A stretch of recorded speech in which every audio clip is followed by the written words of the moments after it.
அன்பு நெஞ்சங்களே, இறைவன் நமக்கு தந்த புதிய நாளிலே இறைவனுக்கு நன்றி கூறி இறை வார்த்தையால் நம் வாழ்வை பயனுள்ளதாக மாற்றுவோம். இறைவன் நம் அனைவரை நிறைவாக ஆசீர்வதித்து பாதுகாத்து வழி நடத்துவாராக. இன்று குழந்தை இயேசுவின் புனித தெரசா விழாவை மகிழ்வோடு கொண்டாடுகின்றோம். மத்தேயு நற்செய்தி நூல் பிரிவு 18 இறை சொற்றொடர்கள் 1 முதல் 5 முடிய. அன்பார்ந்தவர்களே, இன்று குழந்தை இயேசுவின் தூய தெரசா விழாவை கொண்டாடுகின்றோம். இவர் 1873ஆம் ஆண்டு ஜனவரி 2ஆம் நாள் பிரான்ஸ் நாட்டில் உள்ள அலன்சோன் என்ற ஊரில் லூயிஸ் மற்றும் செலி மார்டின் என்னும் பக்தியுள்ள தம்பதியினருக்கு 9வது மகளாக பிறந்தார். அவருடைய 2 சகோதரிகளும் பிறந்த சில தினங்களிலேயே இறந்து விட்டன. இவருடைய மூத்த சகோதரிகள் 2 கார்மல் கன்னியர்களாக ஆனார்கள். இவரும் அவ்வாறு செய்வது என்று இளமையிலே முடிவு செய்தார். அவருடைய 15ஆம் வயதிலே அவரை கார்மல் மடத்தில் சேர அனுமதிக்கவில்லை. எனவே திருத்தந்தை 13ஆம் சிங்காராயரை சந்திக்க வாய்ப்பு கிடைத்த போது அவர் தனது கன்னியர் மடத்தில் சேரும் ஆவலை தெரிவித்து அனுமதி கேட்டார். அவரும் கடவுள் விரும்பினால் நீ மடத்தில் சேர்த்து கொள்ளப்படுவாய் என்றார். அவ்வாறே அவரும் 15ஆம் வயதில் கன்னிய மடத்தில் புகுந்தார்.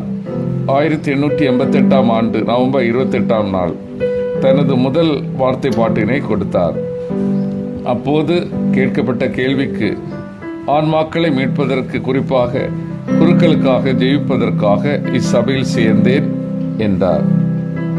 சிறு சிறு செயல்கள், சிறு சிறு ஜபங்கள், சிறு சிறு ஒருத்தல் முயற்சிகள் மூலமாகவும் நாம் இறைவனை அடையலாம், ஆன்மாக்களை மீட்கலாம், இறைவனுக்கு ஊழியம் செய்யலாம் என்பதை எண்பித்து காட்டியவர்தான் இன்று நாம் விழா கொண்டாடும் புனித குழந்தை தெரசா.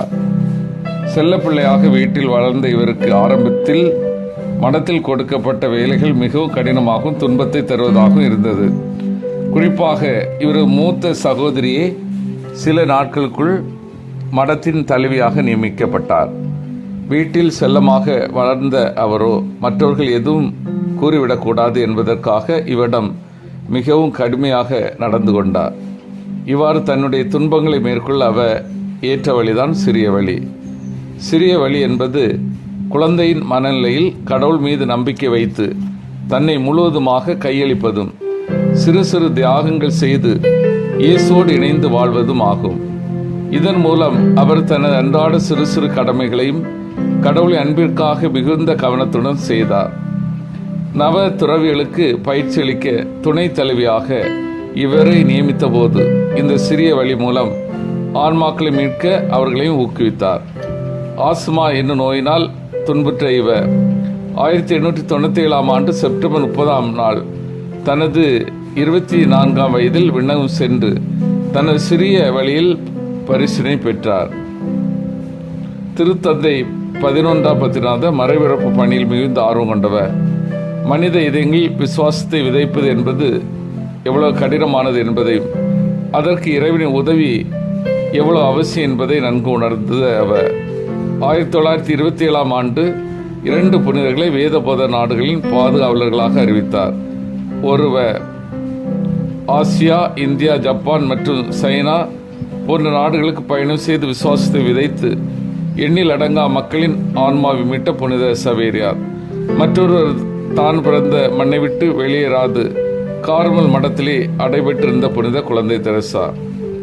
புனித குழந்தை தெரசாவோ கன்னியர் மடத்திலே இருந்தாலும் தனது சிறிய வழி மூலம் அவ்வப்போது சிறு சிறு தியாகங்கள், ஒருத்தல்கள் செய்து எண்ணில் அடங்கா ஆன்மாக்களை மீட்டார்.